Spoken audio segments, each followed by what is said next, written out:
우리가 그리스도인이라고 이야기하죠. 그리스도인이 된 겁니다. 예수님을 믿기 때문에, 예수님 믿기 때문에 그리스도인이 됐는데, 그러면 예수님 믿기 이전에 우리의 상태가 어떠한가? 에베소서 2장에서 이야기하는 것처럼 크게 보면 세 가지로 이야기할 수 있습니다. 예수님 믿기 이전에 우리는 본질상 진노의 자녀였죠. 본질상 진노의 자녀였습니다. 그리고 두 번째는 공중의 권세 잡은 자를 따라서 사는 자들이었습니다. 그리고 세 번째는 마음과 육체가 원하는 대로의 삶을 살았던 사람인 것이죠. 그러니까 예수님 믿기 이전에 우리의 존재나 우리의 삶의 행태가 이러했다라는 거예요.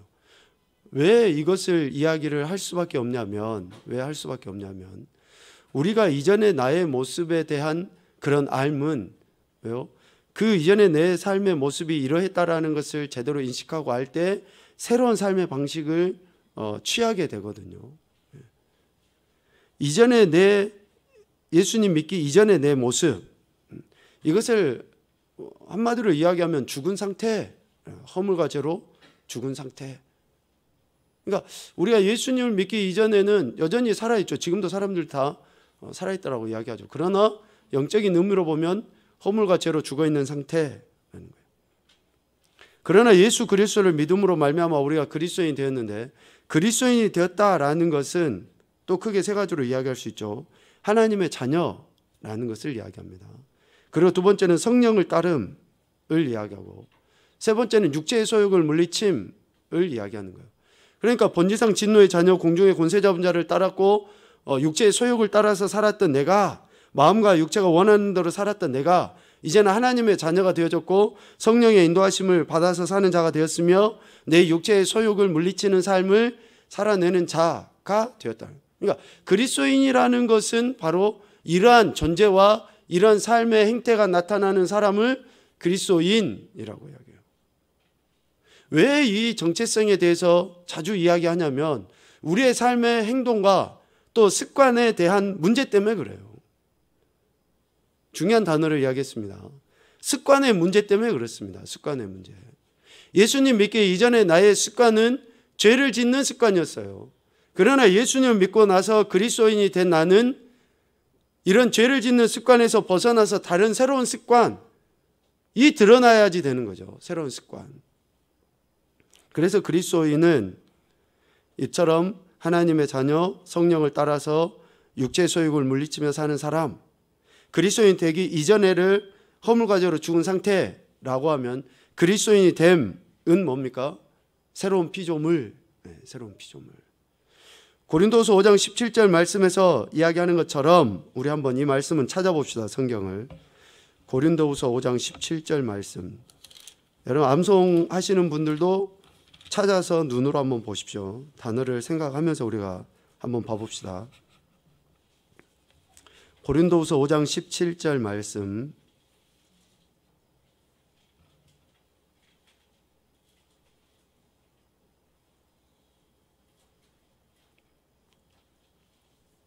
자, 같이 보죠. 시작. 그런즉 누구든지 그리스도 안에 있으면 새로운 피조물이라. 이전 것은 지나갔으니 보라 새 것이 되었도다. 아멘. 이전 것은 뭡니까? 앞서 이야기했던 허물과 죄로 죽은 상태라는 거죠. 그래서 허물과 죄로 죽은 상태에 있었던 것은 지나갔다. 그래서 새 것이 되었다 라고 이야기해요. 그런데 첫 번째로 보면 누구든지예요. 누구든지. 저는 이것을 이렇게 한번 표현을 해보고 싶습니다. 제한적 혹은 조건적 보편성. 그러니까 보편성 그러면 대부분 다 이렇게 하는데 그 보편성 앞에 제한적이라는 단어를 굳이 붙이는 거죠. 왜? 조건적이라는 단어를 왜 붙입니까? 그 뒤에 따라오죠. 그리스도 안에 있으면, 누구든지 그리스도 안에 있으면, 그러니까 누구든지 새로운 피조물이 되는 게 아니라 누구든지 그리스도 안에 있는 조건이 돼야지만이, 그런 제한적인 그런 상황이 되어야지만이 새로운 피조물이 된다라는 것이죠. 그리고 여기서 그리스도 안에 있으면 이라는 말씀은 그리스도와의 영적인 연합입니다. 그리스도와의 영적인 연합. 사도 바울이 이 단어를 자주 씁니다. 많이. 그리스도 안에, 예수 그리스도 안에, 그리스도 예수 안에, 뭐 이렇게 단어를 반복해서 자주 씁니다. 자주 쓴다는 말은 그만큼 사도 바울이 강조하고 싶은 내용이 포괄적으로 담겨져 있다라는 것이죠. 그리스도와의 영적인 연합이 있으면 누구든지, 그러니까 그리스도와의 연합, 근데 이 그리스도와의 영적인 연합을 지난 시간에 이야기했던 한 글자로 이야기하면 영접입니다. 영접. 예수 그리스도를 영접하는 거예요. 그런데 영접하는 것은 단순히 모셔드리는 정도의 문제가 아니라 자기 부인과 자기 십자가를 짊어지고 따라가는 삶까지를 영접이라고 지난 시간에 그렇게 표현을 했죠. 그러니까 우리가 예수 그리스도를 영접했다, 예수 그리스도와 영적인 연합을 이뤘다라고 하는 것은, 다시 말해서 그리스도 안에 있다라고 하는 것은 어떠한 그 상태적인 그런 문제뿐만이 아니라 그 상태가 현상으로 쭉 나타나는 것까지를 그리스도 안에라고 이야기하는 거예요. 그러니까 존재가 한번 딱 바뀌어진 상태로 그냥 머물러 버리는 것이 아니고 바뀌어진 상태에서 지속적으로 쭉 나타나는 것이 그리스도 안에라는 겁니다. 이렇게 그리스도 안에 있으면 새로운 피조물이라는 것이죠. 그리스도와의 영적인 교제로 말미암은 새로운 존재. 그래서 그리스도와의 이런 영적인 교제로 인해서 이제 우리의 존재 자체가 완전히 이전의 존재와는 전혀 다른, 여기서 존재는 이런 외적인 뭐라 그럴까요? 제가 화학을 잘 못해서 화학적인 이런 변화가 아니라 화학적인 이런 생태는 그대로인데, 하여튼 그게 바뀌어진 거예요. 그것을, 그러니까 이전과는 전혀 다른 삶의 방식, 나의 이런 외적인 모습이나 또 어쩌면 나의 이런 환경적인 것은 별반 차이 없이 동일한데 달라진 거 있죠. 그러한 그 새로운 존재를 이야기합니다. 굳이 이것을 교리적인 용어로 이야기를 하면 성화 이렇게 이야기할 수 있어요. 그러니까 예수 그리스도를 영접한 자가 자기를 부인하고 자기 십자가를 짊어지고 사는 삶을 지속적으로 쭉 살아가는 그 전 과정. 그러니까 이걸 이제 성화라고 단어를 해도 틀리지는 않을 것 같은데, 이전에 취했던 그런 삶의 방식과는 전혀 다른 삶의 방식을 사는 자가 새로운 피조물이라는 거예요.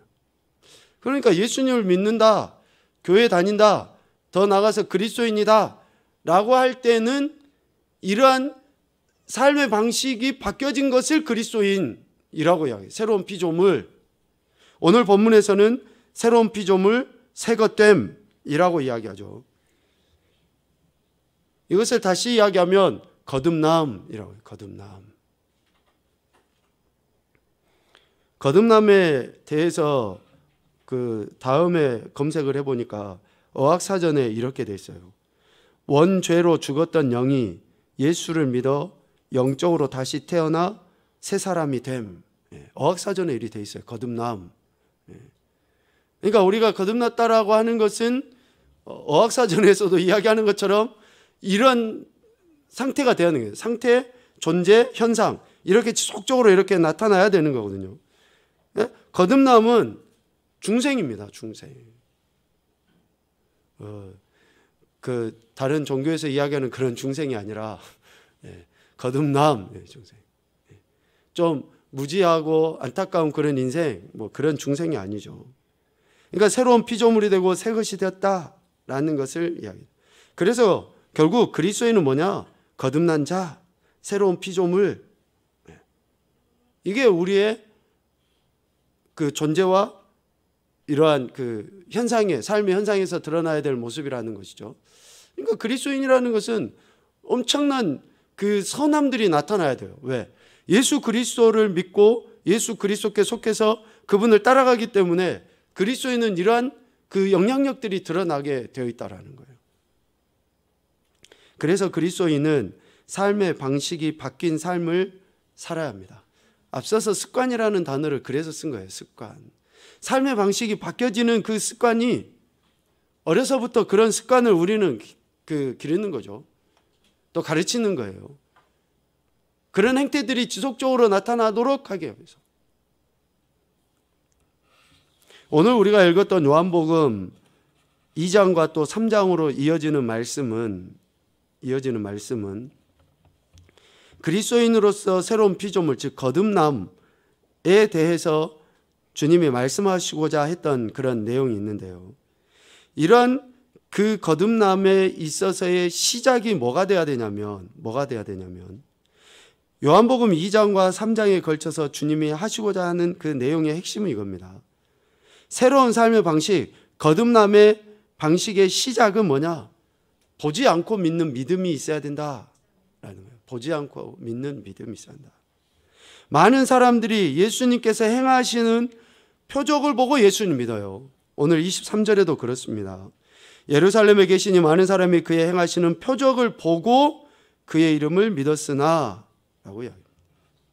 이전의 삶의 방식은 어떤 겁니까? 보고 믿는 거예요. 더 심각한 거는 이전의 삶의 방식은 보고도 안 믿어요. 눈에 보여줘도 안 믿어요. 그런데 새로운 삶의 방식, 새로운 피조물의 방식은 뭡니까? 보지 않고도 믿어야 돼요. 이게 새로운 삶의 방식이거든요. 그리스도인의 삶의 방식이에요. 뭐 손에 못자국을 만져보고 손가락을 넣어보고 해야지 믿는 게 아니에요. 보지 않고 믿는다라고 하는 것을 여러분 오해하시면 안 됩니다. 어떤 신비주의적인 것을 이야기하는 게 아니에요. 보지 않고 믿는다라고 하는 것의 근거는 뭐가 있냐면 말씀을 믿는 거예요. 말씀은 여러분 들리긴 하죠. 문자적으로 기록이 안 돼 있기 때문에 보지는 못합니다. 그러나 들려지는 그 음성을 그대로 받아들이는 게 믿는 거예요. 태초에 말씀으로 존재하셨던 하나님이 말씀하시는 그 모든 것들을 우리는 믿는 거죠. 가장 대표적으로 태초부터 계셨던 말씀을 그대로 믿었던 존재라고 이야기하면 그러겠지만 그러한 행태는 뭐냐면요. 하나님의 말씀대로 지음을 받은 모든 피조물들이에요.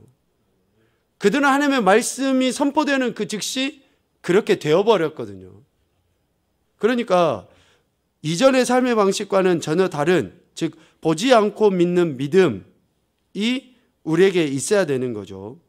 그런데 오늘 본문에도 그렇고 많은 사람들이 예수님께서 행하시는 표적을 보고 믿었다. 그런데 24절에 보니까 예수님은 자신의 몸을 그들에게 의탁하지 아니하셨다라고 이야기하거든요. 그러니까 예수님의 표적을 보고 믿는 자들에게 자신의 몸을 의탁하지 않으셨다. 즉 그들의 믿음을 신뢰하지 않으셨다라는 거예요. 그들이 표적을 보고 주님의 그 기적과 이적과 능력에 대해서 찬사는 보냈을런지 모르지만 그들의 믿음이 진정한지의 여부는 주님께서 신뢰를 할 수 없다라는 거예요. 왜? 25절에 말미에 이야기하죠. 예수님께서는 누구의 증언도 필요 없으신 분이시고 더 나아가서는 예수님께서는 표적을 보고 믿는 자들의 마음 속속들이를 이미 꿰뚫어 보고 알고 계시기 때문에 어때요? 그들이 표적을 보고 믿는 것에 대해서 예수님이 그들의 믿음을 신뢰할 수 없었던 거죠. 그러니 새로운 삶의 방식은 뭡니까? 예수님의 말씀을 있는 자체로 우리가 받아들이는 거예요. 그러니까 사람들이 거듭남에 대해서 이야기하고 많이 하고 특별히 3장에 요한복음 3장에 들어가면 니고데모가 가장 먼저 거듭난 회심한 사람 아니냐 이렇게 예를 들어서 말도 하긴 하는데요. 오늘 본문 23절과 25절까지의 말씀을 빼놓고는 왜 구조적으로 이 말씀을 2장과 3장 사이에다가 굳이 넣어놨을까라는 것을 우리가 생각을 해보면 많은 이해가 됩니다.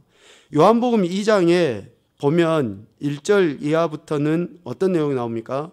가나의 혼인잔치에 대한 기적이 나와요. 2절. 가나 혼인잔치에서 어떤 기적이 있었습니까? 우리 아이들? 강유야, 뭔 일이 있었을까? 아멘. 네, 물이 포도주가 됐어요. 네, 그러한 기적을 주님께서 보여주시는 거예요. 그리고 13절 이후에는 어떤 그 사건이 이렇게 기록되어 있습니까? 성전을 청결케 하시는 예수님의 사역이 기록되어 있습니다. 가나 혼인잔치에서 주님이 보여주셨던 물이 포도주로 바뀌는 것을 통해서 나타내시고자 하는 핵심은 뭐냐면요, 주권이에요. 주권. 모든 만물의 주권이 예수 그리스도께 있다라는 것을 예수님이 나타내 보이셔요. 그리고 성전을 청결하게 하신 것에 대해서는 예수님께서 이 땅에 오신 궁극적인 목적을 나타내 주십니다. 이 큰 두 가지의 사건을 통해서 예수님의 그러니까 주권과 통치를 나타내 보이시고 이 땅에 오신 궁극적인 목적을 드러내심에도 불구하고 그들은 예수님이 보여주신 표적에만 관심이 있어요. 표적에만. 그러니까 그 표적만 보니까 예수님은 저들의 믿음을 신뢰할 수 없다라는 거죠. 여러분, 표적을 보고 믿는다라고 하는 것은 반대로 생각하면 표적이 안 나타나면 믿는다는 거예요? 안 믿는다는 거예요? 안 믿는다는 거예요. 안 믿는. 그래서 예수님께서는 예수님의 기적을 보고 예수님을 믿는다고 하는 자들에게 온전히 자신을 의탁하지 않았습니다. 여기에서 의탁하다라는 말의 헬라어는 피스티오라는 단어예요. 피스티오. 이 단어는 믿다, 아니면 믿으라, 뭐 이런 의미로 해석이 됩니다. 믿음. 그러니까 자신을 의탁하지 아니하셨다. 그러니까 그들이 기적을 보고 믿는 것에 대해서 그들의 믿음을 주님이 신뢰하지 아니했다라는 거죠. 그런데 오늘 요한복음 3장에 딱 들어가면 니고데모가 나와요. 여러분, 3장 1절에 그런데 라는 단어를 왜 썼을까? 그런데 바리새인 중에 니고데모라는 사람이 있은 유대인의 지도자, 그가 밤에 예수님께 와서 예수님과 대화를 나누면서 질문을 하고 또 예수님의 대답을 듣고 하는 그런 과정을 이렇게 거칩니다. 니고데모가 밤에 예수님을 찾아와서 이렇게 했던 그런 이야기들, 우리가 당신은 하나님께로부터 오신 선생인 줄 아나이다. 하나님이 함께 하시지 아니하시면 당신이 행하시는 이 표적을 아무도 할 수 없음입니다 라고 이야기하거든요. 그러니까 이 말에 3장 2절에 이 말씀을 가만히 천천히 생각해 보면 니고데모가 예수님을 찾아오고 예수님 앞에 이런 이야기를 하는 핵심의 근거가 뭐예요? 표적 때문에 근거예요. 표적 때문에. 예수님이 보여주신 그 표적 때문에 표적을 보고 자신도 예수님을 믿고자 또 믿는다, 뭐 이런 표현으로 지금 행해 나가는 거죠. 결국 니고데모도 예수님께서 행하신 기적의 결과를 보고 믿었던 사람입니다. 실질적으로 보면 진정한 회심의 사람이 아니라고 말할 수 있는 거죠. 단지 예수님께서 행하신 기적을 보고 믿었던 그러한 당대의 별반 다르지 않는 그런 사람이었다라고 할 수 있습니다. 그래서 예수님은 오히려 니고데모에게 질문을 하는 것을 통해서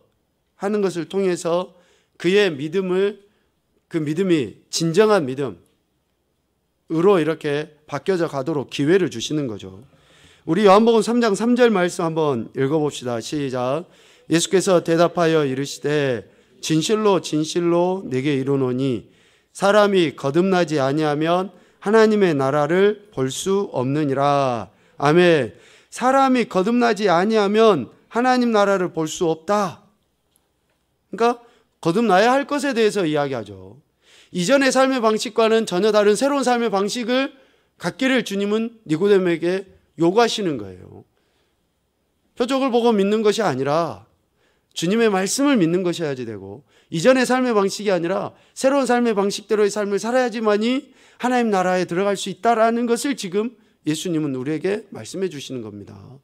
저와 여러분이 이 땅에서 비록 살지만 진정한 하나님 나라를 소망한다 그러면 어때요? 우리의 삶의 방식이 바뀌어야 돼요. 삶의 방식이 바뀌었다라는 그 말의 더 근본적인 말은 뭡니까? 사고방식이 바뀐 거예요. 사고방식. 사고방식, 생각이 바뀌지 않으면 삶의 방식은 바뀌어지지 않습니다. 이전의 삶의 방식, 어때요? 이전의 사고가 있으니까 이전에 행했던 그런 삶의 방식이 나타나는 거예요. 이 손을 좀 덜 움직여야 되겠네. 아프네. 오늘 주사 맞았거든요. 아프지 않도록 기도해 주십시오. 우리가 이전의 삶의 방식이 왜 그대로 나타나는가?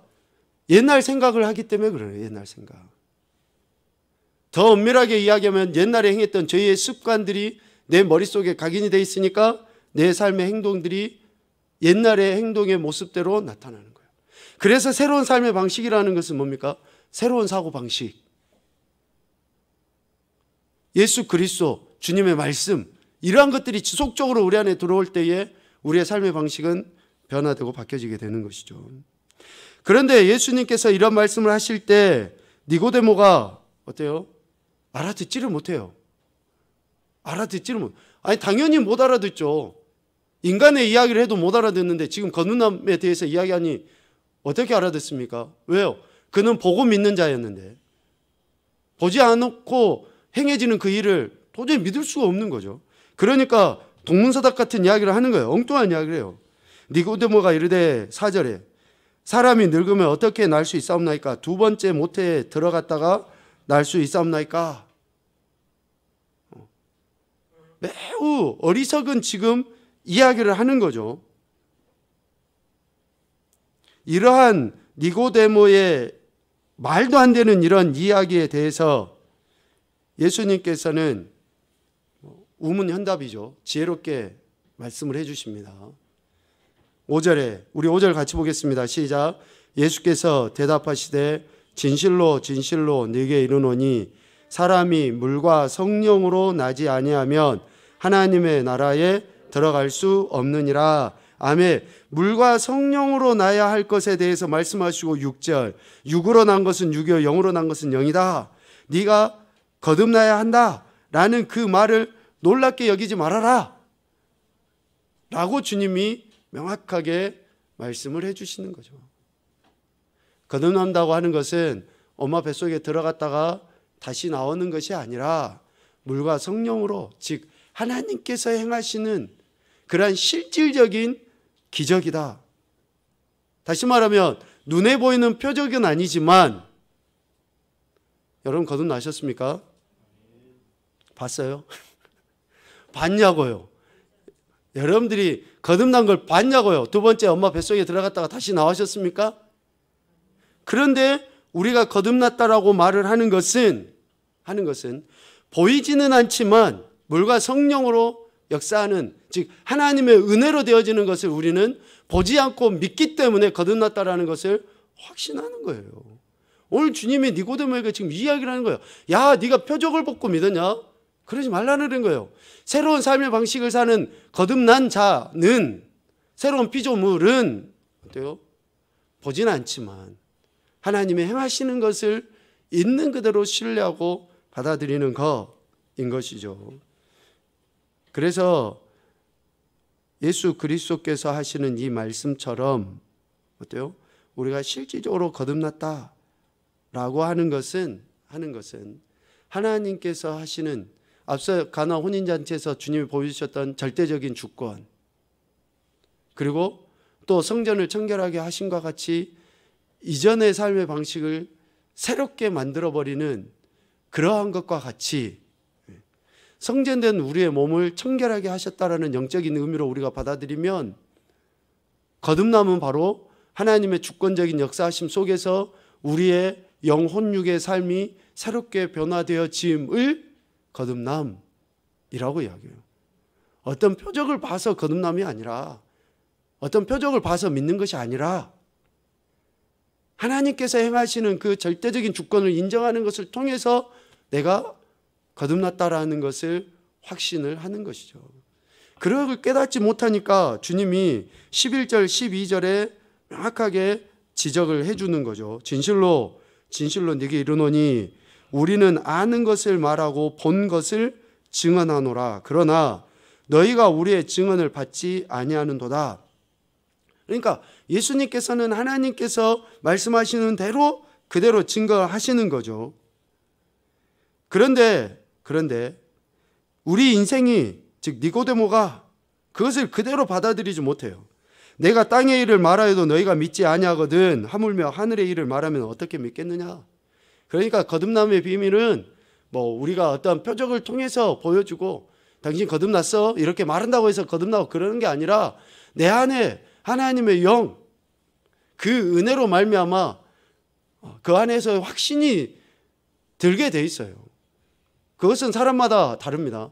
교회를 한 달만 다녀도 그 확신이 드는 사람이 있는가 하면 1년, 2년, 10년을 다녀도 그 확신이 들지 않는 사람이 있어요. 그것을 우리가 판단할 수 있는 것은 아닙니다. 각각이 다 다르니까. 그래서 우리는 그냥 그 있는 자체로를 신뢰하는 거죠. 주님이 아무리 땅의 것을, 우리가 그러잖아요. 땅의 것을 아무리 말해도 내가 보지 않았으면 사람들이 안 믿어요. 그런데 하늘의 것, 진정한 신비로운 이 진정한 실체를 이야기해 준다고 그들이 알아먹겠습니까? 모르죠. 그래서 오늘 주님께서는 거듭나는 것, 이것은 하늘의 일이다 라고 이야기해요. 마지막 12절에 이야기하는 것처럼 하늘의 일을 말하면 어떻게 믿겠느냐? 눈으로 볼 수 있는 표적도 다 이해할 수 없는 것이 우리 인생인데 눈에 보이지 아니하는 거듭남을 이해하지 못하는 건 어쩌면 당연한 거예요. 그래서 우리의 신앙은, 예수 그리스도를 믿는 믿음은 이해의 차원이 아니라 믿음의 차원입니다. 수용과 순종의 차원이지 이해의 차원이 아니에요. 우리가 하나님의 말씀 이해해서 순종하는 거 여러분 없어. 순종하면 하나님의 영이 우리에게 감동을 주셔서 이해가 되게 하시고 더 큰 열매를 맺게 하시는 거예요. 그래서 먼저 순종하셔야지 됩니다. 하나님의 말씀을 듣고 먼저 순종하시면 결과는 하나님께서 열매로 맺게 하시고 그것을 통해서 우리가 이해되게 하시는 거예요. 그러한 사람을 잠언에서는 지혜로운 자라고 해요. 지혜로운 자. 그러니 우리가 하나님의 말씀을 삶의 기준으로 해야 된다라고 하는 그 이야기를 강조할 수밖에 없어요. 새로운 피조물, 거듭난 자는 이러한 새로운 사고방식과 새로운 삶의 방식을 통해서 하나님이 보여주신 하나님 나라의 그 은혜를 확신하며 살아가게 되어 있습니다. 그러니 이 땅에서 좀 힘들고 어렵고 어떤 문제나 갈등과 또 이런 그 시련 속에서도 우리가 묵묵히 인내해 나갈 수 있게 되는 것이죠. 그러한 자들이 하나님 나라에 대한 소망이 있기 때문에 그렇다라는 것이죠. 여러분 축복합니다. 저와 여러분은 예수 그리스도를 믿는 자로서 거듭난 자입니다. 거듭난 자는 새로운 삶의 방식대로의 삶을 살아가야 되는 거예요. 그래서 하나님께서 우리 안에서 역사하시는 하나님 나라에 대한 소망을 날마다 삶의 현장 속에서 확신하며 살아가는 자가 거듭난 자라는 것을 꼭 잊지 마시고 매 순간순간 내 안에 계신 성령님의 도우심을 통해 거듭난 자로서의 삶을 살아가는 저와 여러분의 인생이 되실 수 있기를 주님의 이름으로 축복합니다. 아멘.